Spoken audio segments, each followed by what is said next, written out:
बिस्मिल्लाहिर्रहमानिर्रहीम। नाज़रीन गिरामी, हज़रत ख्वाजा निज़ामुद्दीन औलिया रहमतुल्लाह अलैह का मलफूज़ात में आपका इरशाद है कि जो कोई शख्स किसी मुश्किल में फंस गया हो, उस मुश्किलात से छुटकारा चाहता हो, तो सूरह फातिहा इस तरीक़ से पढ़े।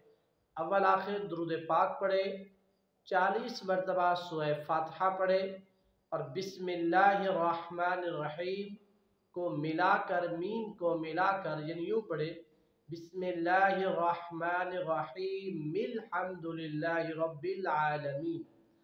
और फिर इसके बाद अर्रहमान के लफ्ज़ को 3 मरतबा दोहराए और जब ख़त्म हो जाए वलद्दालीन कह के 3 मरतबा आमीन कहे।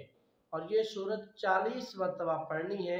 इंशाअल्लाह इस सूरत के पढ़ने की बरकत से, इस तरीके पे पढ़ने की बरकत से अल्लाह तबारक व तआला उस मुश्किल से निजात अता फरमाएगा। अल्लाह ताला हमें अमल की तौफीक अता